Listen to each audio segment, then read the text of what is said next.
Cream the Rabbit, everyone's favorite, I don't know. Sometimes she's a playable character that's central to the story, and other times you just sit back and wonder why the actual f she's here. Today, we're gonna look at Cream's role in every Sonic game she appears in, and rank her from worthless to elite.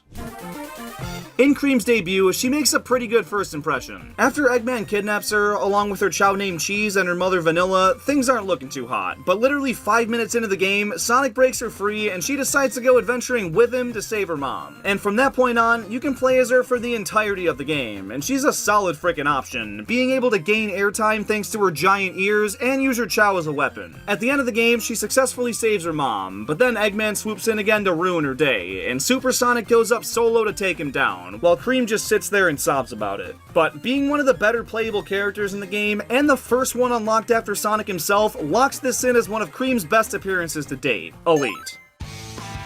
In the base Sonic adventure, Cream was nowhere to be seen, but in the DX port, she was added as an Easter egg you can find in Station Square, which is cool, but worthless. In Sonic Pinball Party, Cream can be found in the Casinopolis mode, where she takes you to whichever game you want to lose all your money to. I mean, at least she's employed, but still worthless.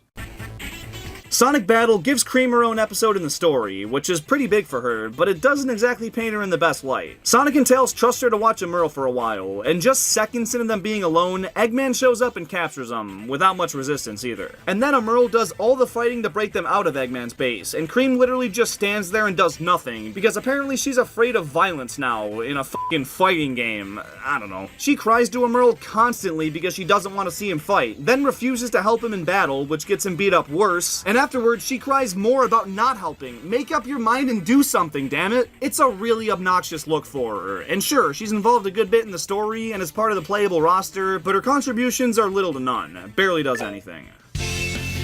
Sonic Heroes puts Cream into Team Rose as the flight archetype, which is the most useful one in my opinion, and she's playable throughout their entire adventure. The Team Rose playthrough is generally considered the easiest of the mix, which by extension means the characters are the most OP, and in the end she achieves her main goal of rescuing her missing Chow while also playing a small role in taking down Metal Madness, which is a great look for her and definitely belongs up in Elite.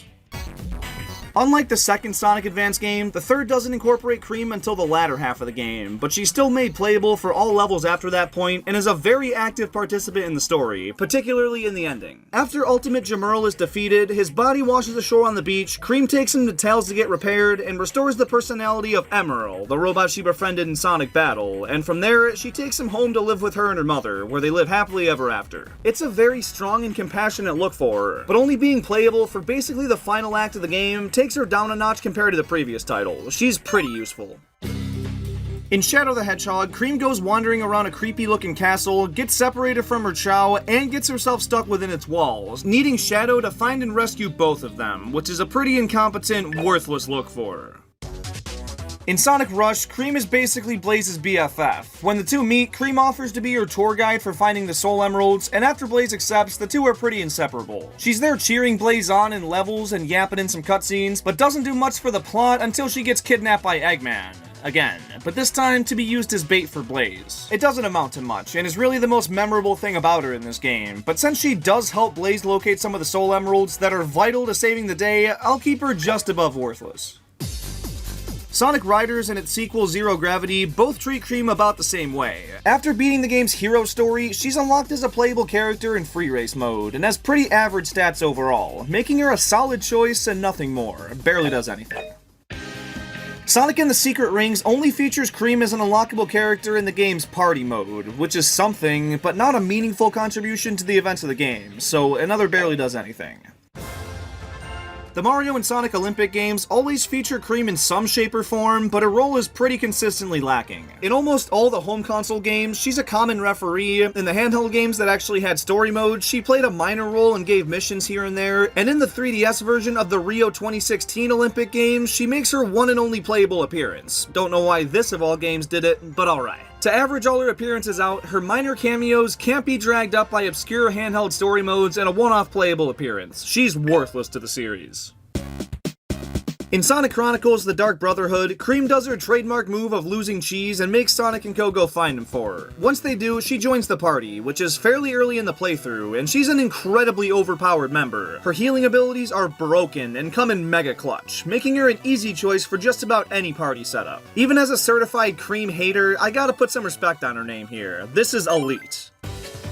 Sonic Colors for the DS puts the previous game on its head and makes her out to be completely helpless. Orbot and Cubot, the most incompetent and stupid Eggman robots ever, are harassing her and trying to take her Chow away, and she cowers down to it and doesn't stand up for herself at all. Thankfully though, Sonic swoops in on 2 separate occasions to protect her. How can she go from the most OP character in the last game to not doing a thing here? Worthless. I'm giving Sonic Freeriders a separate section because she's actually involved in the main campaign this time around. She joins Team Rose for the Grand Prix, which now consists of her, Amy obviously, and Vector of all characters. In each team's story mode, they win their respective Grand Prix, but in the definitive ending, when Metal Sonic arises with all the racer data to kick anyone's ass, Sonic steps up to plate and beats him while everyone else is sidelined. I'd say it's pretty similar to her role in Sonic Heroes. Her team succeeds in what they were trying to do, even if the cash prize was fake, but since she doesn't contribute to the final act at all and really doesn't stand out much otherwise, we'll say pretty useful. In Sonic Generations, she's sucked into the void right at the beginning like everybody not named Sonic, but after she's saved, she helps out a little bit, giving Sonic a mission in City Escape and providing him a ton of extra rings. She also shows up for the Time Eater fight and sits in the background with everyone else cheering on the main heroes. Yeah, she barely does anything.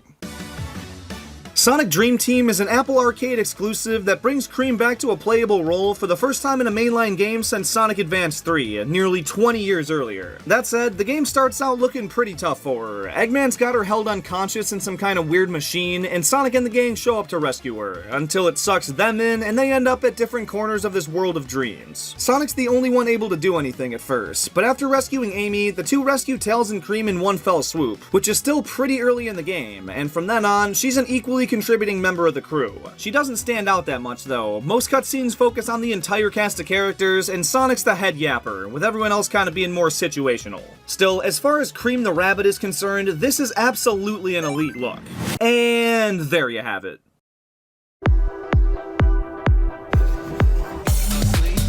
You're here. Let's make the most of it. Squeeze the glue.